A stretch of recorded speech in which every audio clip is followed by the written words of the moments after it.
actually speed up the bearing time of cocoa. I guess all plants that you earlier, it really does speed up that bearing time, because plants take a much longer time to reach fruit and maturity from seed. So I think layering and grafting are some of the propagation methods that you can use to speed that process up a bit.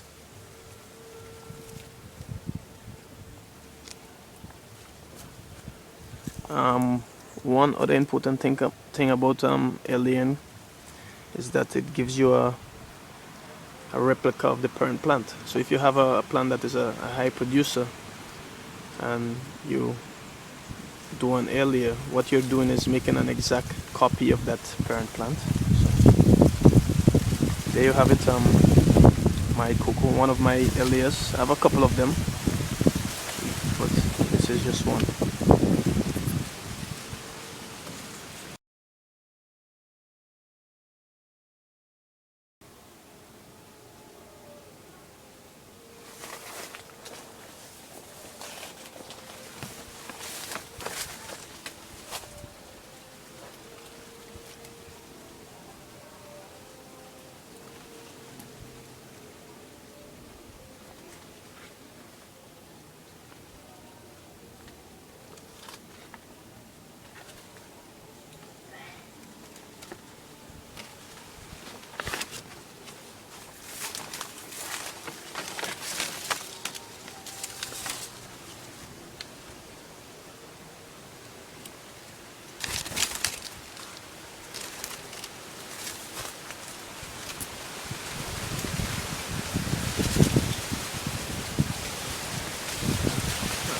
This is an example of a prolific bearing cocoa. If you look, almost everywhere there are young pods popping up, and this is one of the trees that I use to create some of my air layers. I always like to use the top quality trees, and these pods are just absolutely humongous.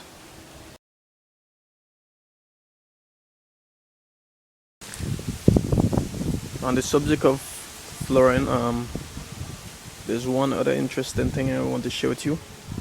Now, I have here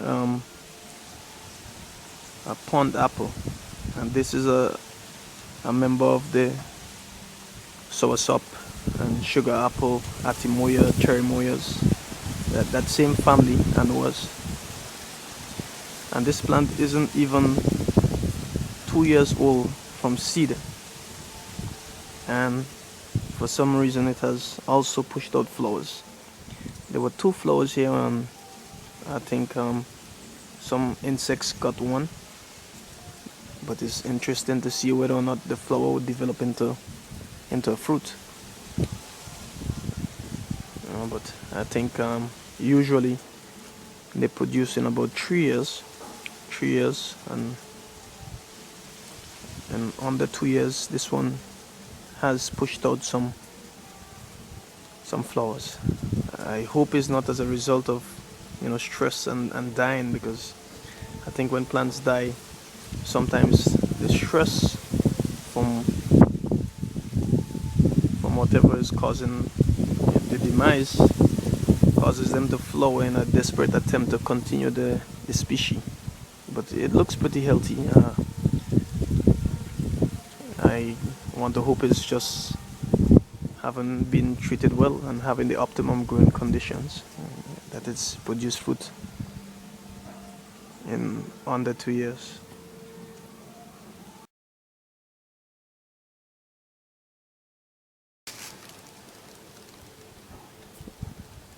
I also have my strawberries, and I think they too have shown some signs of flowering. If you could look right, so you would notice the young flowers emerging. So one of the amazing things of having a fruit garden is that there's always something in bloom, and I pretty much like always being able to wake up and pick something, fresh off a plant. I would encourage anybody to try, to grow something. It doesn't have to be necessarily a large fruit tree, but something like a strawberry could easily fit in a flower pot. And there are lots of fruits that can produce growing in pots.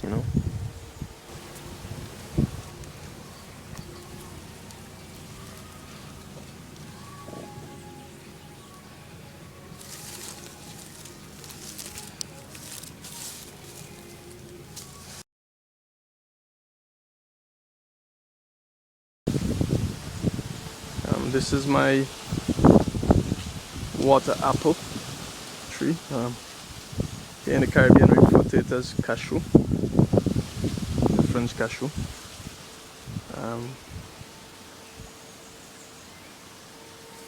Usually I keep this tree just about 7 feet tall, but even though it has just produced fruits, when I was about to prune it, I noticed also that it has also started flowering once again.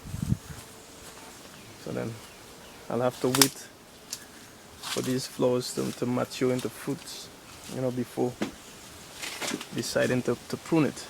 I always like to keep my trees short so that I can harvest my fruits by hand. So usually I keep the tree very well pruned. Unfortunately, with the fruit set, I don't want to prune it, so it is a little bit overgrown. But after fruiting, I would probably cut it back down to about 7 or 8 feet.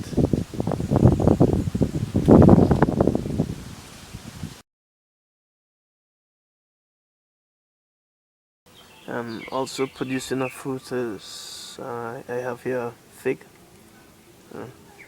Fisca carica, I think, is the scientific name. And this is a cutting that I got,